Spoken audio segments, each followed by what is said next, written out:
बिस्मिल्लाहिर्रहमानिर्रहीम। क्लास हम ईएमटी के कोर्स का 3rd चैप्टर पढ़ रहे थे जिसका नाम है गाज़ीज़ लॉ। आज हम क्वेश्चन नंबर 6 डिस्कस करेंगे जिसमें हमने गाज़ीज़ लॉ की स्टेटमेंट बतानी है। State Gauss's law and apply it to calculate electric field near an infinite sheet of charge. हमने गाज़ीज़ लॉ की स्टेटमेंट बतानी है कि गाज़ीज़ लॉ क्या होता है। देन हमने इसी गाज़ीज़ लॉ को यूज़ करते हुए इलेक्ट्रिक फील्ड फाइंड करनी है near an infinite sheet of charge. कोई भी हम इंसुलेटिंग शीट ले लेंगे जिस पे हमने चार्ज को स्प्रेड किया हुआ होगा, उसके नियर में हम इलेक्ट्रिक फील्ड फाइंड करेंगे गाज़ीज़ लॉ को यूज़ करके। एक तरह से हम कह सकते हैं कि हम गाज़ीज़ लॉ की एप्लीकेशन पढ़ रहे हैं, क्योंकि हम गाज़ीज़ लॉ को यूज़ करके इलेक्ट्रिक फील्ड फाइंड करेंगे। सबसे पहले हम डिफाइन कर लेते हैं कि गाज़ीज़ लॉ क्या होता है। गाज़ीज़ लॉ बताता है electric flux passing through any close surface. इसको हम फाई ई से शो करेंगे। Electric flux passing through any close surface is equal to the 1/ε0 times total charge enclose by that surface. मतलब एक सरफेस के अंदर जितना चार्ज होगा उसको आप अगर ε0 से डिवाइड कर दें तो आपके पास फ्लक्स आ जाएगा। और फ्लक्स आपको पता है number of electric field lines passing through certain area. इसको हमने डिफाइन कर लिया। इसके बाद हम देख लेते हैं कि हमारे पास ये क्या है। एक इनफिनिट शीट है जिसके ऊपर हमने पॉजिटिव चार्ज को स्प्रेड किया हुआ है और हम इसके क्रॉस में क्या फाइंड करना चाहते हैं, इलेक्ट्रिक फील्ड फाइंड करना चाहते हैं। हम इसके अंदर से कुछ छोटा सा इसके एरिया एलिमेंट लेंगे DA। हम उस एरिया एलिमेंट पे चार्ज कंसिडर करेंगे कितना है DQ। हम फर्स्ट में क्या करेंगे, सरफेस चार्ज डेंसिटी को कॉन्सेप्ट यूज करेंगे। ये क्या है, सरफेस चार्ज डेंसिटी।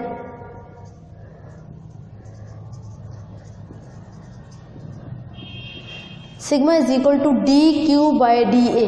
मतलब इस छोटे स्मॉल एरिया में जितना चार्ज होगा वो किसके बराबर आ जाएगा, सरफेस चार्ज डेंसिटी के। यहाँ से आप DQ किस साइड पे ले आए, दोनों साइड पे आप इंटीग्रल अप्लाई कर दें और आप Q की वैल्यू फाइंड करेंगे तो आपके पास क्या आ जाएगी, सिग्मा A। आप DA का इंटीग्रल लेंगे आपके पास क्या आ जाएगा, A एरिया आ जाएगा। आपने फर्स्ट स्टेप में Q की वैल्यू फाइंड कर लेनी है कि Q क्या होता है। उसके बाद सेकंड स्टेप में आपने क्या करना है, आपने कोई भी इनफिनिट शीट ली हुई है उस पर आपने चार्ज को स्प्रेड किया हुआ है। उसके बाद आप क्या करेंगे, आप कोई गाज़ियन सरफेस लेंगे।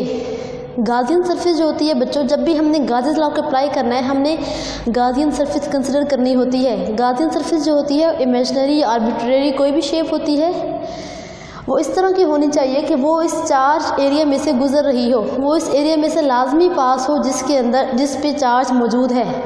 तो इस शीट के लिए हमने सिलेंड्रिकल शेप ले ली। आप ये समझे जी हमारे पास कोई भी शीट है, इंसुलेटिंग मटेरियल की शीट है, इसके ऊपर हमने चार्ज स्प्रेड किया हुआ है।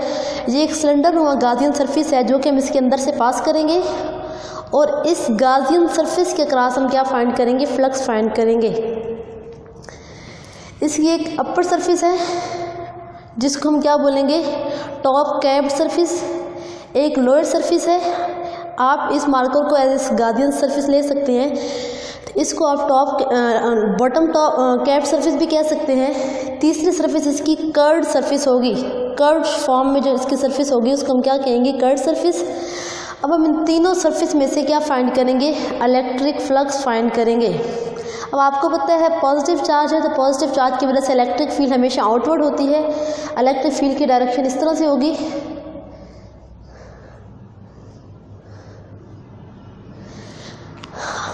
पहले स्टेप में आपने Q फाइंड कर लिया। सेकंड स्टेप में आपने गाज़ियन सरफेस ले ली जो कि सिलेंड्रिकल फॉर्म में है। जो भी आप गाज़ियन सरफेस लेंगे वो गाज़ियन सरफेस क्लोज फॉर्म में होनी चाहिए। अब आप स्टेप 3 में क्या करेंगे, आप इलेक्ट्रिक फ्लक्स फाइंड करेंगे बाय डेफिनेशन। आपको पता है बाय डेफिनेशन फ्लक्स क्या होता है, phi E is equal to integral of EdA cos थीटा। आप इस फार्मूला को यूज़ करेंगे और फ्लक्स फाइंड करेंगे through top capped surface, through bottom capped surface and through curved surface. इन तीनों फ्लक्स को हम फाइंड करेंगे। बाय डेफिनेशन फ्लक्स क्या होता है, phi is equal to E D A cos theta. हम टॉप कैप सरफेस में से कर रहे हैं तो हमने इसको 1 का नाम दे दिया। आपको पता है कि यहाँ पे एरिया वेक्टर की डायरेक्शन क्या होगी, अपवर्ड। एरिया वेक्टर की, अगर ये हमारे पास कोई भी एरिया है तो उसके ऊपर जो वेक्टर एरिया होगा, ये कोई भी सरफेस है तो उसके ऊपर जो भी वेक्टर एरिया होगा वो अपवर्ड डायरेक्शन में होगा। वेक्टर एरिया अपवर्ड डायरेक्शन में, इलेक्ट्रिक फील्ड लाइंस जो है वो भी अपवर्ड डायरेक्शन में है, तो एंगल कितना बनेगा 0। आप cos 0 पुट करेंगे, आपको पता है cos 0 1 होता है, तो आपके पास फाई 1 क्या आ जाएगा मैक्सिमम। आपने टॉप कैप सरफेस में से गुजरने वाला फ्लक्स फाइंड कर लिया। अब आप क्या करेंगे, बॉटम कैप सरफेस में से फ्लक्स फाइंड करेंगे। ये आपके पास बॉटम सरफेस है, इसका वेक्टर एरिया जो है वो डाउनवर्ड डायरेक्शन में है, इलेक्ट्रिक फील्ड लाइंस भी जो है वो डाउनवर्ड डायरेक्शन में है, दोनों सेम डायरेक्शन में है। थीटा क्या बनेगा 0, थीटा 0 बनेगा। अब देखिए फाई 2 क्या आ जाएगा, ई डी ए कॉस 0। आप इसकी वैल्यू निकालेंगे, cos 0 पुट करेंगे तो आपके पास एक्सप्रेशन क्या आ जाएगा ई ए। फाई 2 की वैल्यू भी क्या आ गई ई ए। अब आपने क्या करना है, फ्लक्स फाइंड करना है कर्व्ड सरफेस की वजह से। अब कर्व ये मार्कर है, आप इसको as a Gaussian sphere cylindrical shape ले लें कि ये हमारे पास एक गाजियन सरफेस है। इसका वेक्टर एरिया जो है इस डायरेक्शन में है, वेक्टर एरिया इसका इस डायरेक्शन में है, और फील्ड लाइन जो है वो डाउनवर्ड डायरेक्शन में है। वेक्टर एरिया इस डायरेक्शन में है, फील्ड लाइन जो है डाउनवर्ड डायरेक्शन में है। एंगल कितना बनेगा 90। जब आप cos 90 पुट करेंगे तो आपके पास फ्लक्स क्या हो जाएगा 0।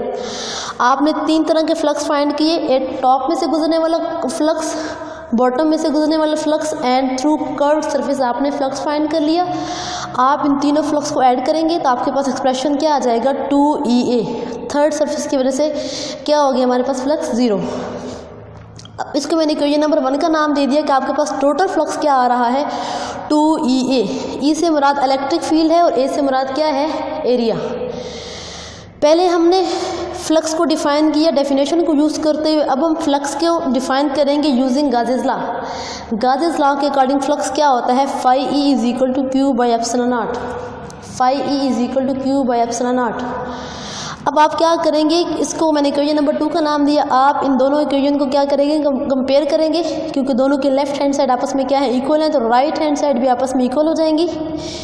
इसके बाद आपने फाइंड क्या करना है, कैलकुलेट इलेक्ट्रिक फील्ड। आपने इलेक्ट्रिक फील्ड की वैल्यू फाइंड करनी है। ई किसके बराबर आ जाएगा Q by 2A epsilon not. ये हमारे पास मैग्नीट्यूड की फॉर्म में है। अगर आप इसको वेक्टर की फॉर्म में लिखना चाहते हैं तो आप इसके ऊपर वेक्टर की नोटेशन यूज़ करेंगे और साथ में यूनिट वेक्टर यूज़ करेंगे, तो आपके पास इलेक्ट्रिक फील्ड आ जाएगी वेक्टर की फॉर्म में। सिंपल सा कॉन्सेप्ट है कि आपने गाजेस लॉ को स्टेट करना है, देन आपने फ्लक्स फाइंड करना है टॉप सरफेस में से, बॉटम सरफेस में से और कर्व सरफेस में से। देन आपने गाजेस लॉ के स्टेटमेंट को यूज़ करना है, इन दोनों को इक्वल में रख देना है। इक्वल में रखने के बाद आप इलेक्ट्रिक फील्ड की वैल्यू फाइंड कर लेंगे। इलेक्ट्रिक फील्ड की वैल्यू फाइंड करने के बाद आप आर यूनिट वेक्टर पुट करेंगे तो ये इसकी वेक्टर नोटेशन बन जाएगी। होप सो बच्चों आपको इस आर्टिकल की अच्छे से समझ आ गई होगी।